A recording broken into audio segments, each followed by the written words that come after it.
Bismillahirrahmanirrahim. Assalamualaikum warahmatullahi wabarakatuh. Alhamdulillahirabbil alamin. Wassalatu wassalamu ala asrofil anbiya'i wal mursalin Muhammadu wa ala alihi wa ashabihi ajma'in. Alhamdulillahirabbil alamin. Saudara-saudaraku sekalian yang dirahmati Allah Subhanahu wa taala.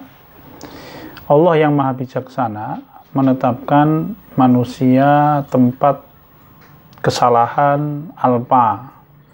Allah Ta'ala dengan kebijaksanaannya menetapkan bahwa manusia melakukan perbuatan-perbuatan dosa. Kadangkala timbul pertanyaan di dalam jiwa sebagian kaum muslimin, kenapa Allah Ta'ala yang Maha Kuasa dan Maha Bijaksana tidak menjadikan semua manusia selamat dari perbuatan dosa dan maksiat sehingga mereka semuanya bisa masuk surganya Allah Subhanahu wa taala. Para ulama menyampaikan hikmah kenapa Allah Ta'ala menciptakan dosa bagi manusia. Ada berbagai macam hikmah yang disampaikan oleh Allah Subhanahu wa taala.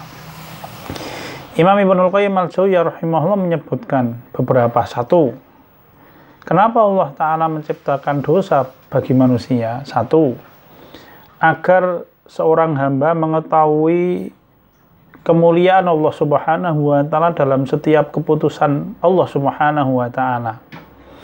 Ayya'rifa 'abdun 'izzatullahi fi qadaihi, agar manusia mengetahui kemuliaan Allah di dalam ketetapan Allah Subhanahu wa Ta'ala. Allah menciptakan dosa agar manusia memahami betapa Allah Ta'ala adalah penguasa alam semesta yang maha pengampun, agar manusia memahami bahwa Allah Ta'ala adalah penguasa alam semesta yang lemah lembut, agar manusia memahami bahwa Allah menciptakan dosa untuk mengangkat derajatnya orang-orang yang jauh dari dosa, agar orang mengetahui bahwa orang-orang yang berbuat dosa kemudian mereka dihukum oleh Allah Subhanahu wa Ta'ala, maka itu semuanya dengan keadilan dan kebijaksanaan Allah Subhanahu wa Ta'ala. Yang kedua, Allah menciptakan dosa bagi manusia itu agar manusia mengetahui kebaikan Allah, di mana Allah sering menjaga rahasia manusia sehingga manusia yang lain tidak mengetahui dosa-dosa yang dikerjakan oleh seseorang.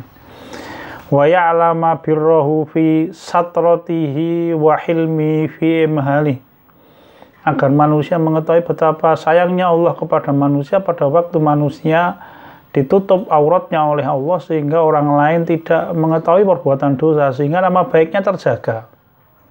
Allah sangat benci dengan seorang manusia yang ketika berbuat dosa dia ceritakan kepada orang lain.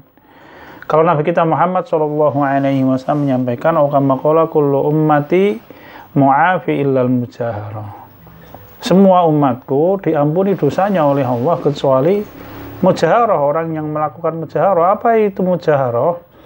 Mujaharah adalah orang yang melakukan perbuatan dosa, misalkan di malam hari, waqad bata satarahullahu, kemudian malam hari itu Allah menutupi auratnya sehingga tidak ada orang yang tahu perbuatan dosanya.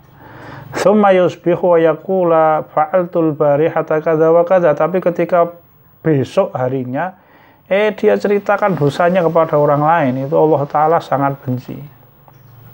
Hikmahnya Allah menciptakan dosa agar manusia mengetahui kebaikan dan kelemah lembutan Allah yang menjaga auratnya manusia yang berbuat dosa. Betapa banyak orang yang melakukan perbuatan dosa dan ditutupi oleh Allah Ta'ala keburukannya. Sebagian ulama salaf menyampaikan, kalaulah dosa itu mempunyai bau, maka tidak akan ada orang yang mendekati diriku, kata mereka.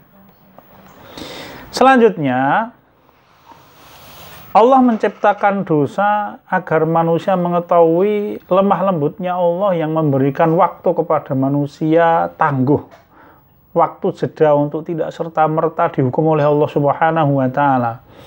Wa ya'lama birrahu fi imhalihi, Allah memberikan waktu kepada manusia sehingga manusia tahu betapa baiknya Allah Ta'ala di dalam memberikan waktu jeda, tidak serta-merta dihukum oleh Allah Subhanahu wa Ta'ala. Walau yu'akhidullahu an-nasa bima kasabu ma taraka 'ala dhahriha min dabah.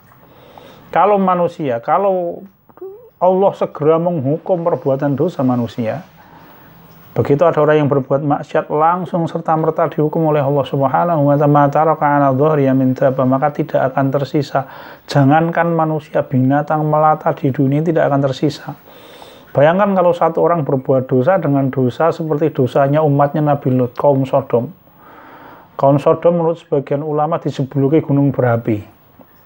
Bayangkan, satu orang berbuat dosa, gunung berapi meletus. Dua orang berbuat dosa, 2 kali gunung berapi itu meletus. Kalau misalkan di sekitar gunung berapi itu ada 50-100 orang yang melakukan perbuatan dosa sebagaimana dosanya umatnya Nabi Lut, ya, itu hanya satu tempat. Bagaimana dengan setiap tempat? Maka kasih sayang Allah Ta'ala, Allah tidak serta-merta menghukum orang yang bermaksiat kepada Allah Subhanahu wa Ta'ala. Wa ya'lama karamahu fi qubulil azar minhu. Kemudian selanjutnya agar manusia mengetahui betapa pemurahnya Allah ketika Allah itu bersedia memberi maaf kepada orang-orang yang meminta ampunan dan meminta maaf kepada Allah atas kesalahan-kesalahannya. Nabi kita Muhammad SAW menyampaikan, Allah Ta'ala berfirman, wa rahmati yaghlibu ghadabi, dan rahmatku mengalahkan murkaku, kata Allah Subhanahu wa Ta'ala. Itulah pemurahnya Allah Ta'ala. Di dalam hadis yang lain disebutkan, Allah Ta'ala berfirman, wahai hambaku, kalau engkau mendatangi aku dengan sepenuh langit dosa, maka aku akan mendatangimu dengan sepenuh langit ampunan. Dengan adanya dosa, manusia paham betapa pemurahnya Allah. Allah penguasa alam semesta yang maha perkasa, maha kuasa. Rupanya dia maha pengampun. Dia adalah penguasa alam semesta yang begitu mudah memberikan ampunan bagi orang-orang yang betul-betul bergegas untuk meminta maaf dan meminta ampunan kepada Allah Subhanahu wa Ta'ala. Hikmah selanjutnya, Allah Ta'ala menciptakan dosa agar manusia mengetahui keadilan Allah di hari kiamat ketika Allah menghukum manusia. Agar manusia mengetahui adilnya Allah Subhanahu wa Ta'ala. Innallaha la yadhlimun nasa syai'a walakinan nasa anfusahum yadhlimun. Sesungguhnya Allah tidak pernah berbuat zalim kepada manusia sedikit pun, tetapi merekalah yang berbuat zalim pada diri mereka sendiri. Orang yang dimasukkan ke dalam api neraka mengakui bahwa mereka dulu berbuat kesalahan, dan mereka tidak berkeluh kesah dengan hukuman Allah Subhanahu wa Ta'ala, tidak mencela Allah atas hukuman Allah. Orang-orang yang masuk neraka tidak ada satupun yang murka kemudian benci kepada putusan Allah. Semuanya mengaku akan kesalahan dan dosa-dosa mereka. Kenapa? Karena Allah menghukum dengan seadil-adilnya. Ini hikmah Allah menciptakan dosa. Maka bagi kita kaum muslimin, kita pahami ini dengan semangat untuk menjauhi dosa dan maksiat, sehingga kemudian kita termasuk golongan orang-orang yang diselamatkan oleh Allah Subhanahu wa Ta'ala dari semua bencana dan keburukan yang menimpa manusia akibat perbuatan dosa yang dikerjakan. Semoga Allah memudahkan urusan dunia dan urusan akhirat kita. Semoga Allah menerima seluruh amal ibadah kita. Sekian dan demikian. Subhanakallahumma wa bihamdika asyhadu an la ilaha illa anta astaghfiruka wa atubu ilaik. Walhamdulillahirabbil alamin. Wassalamualaikum warahmatullahi wabarakatuh.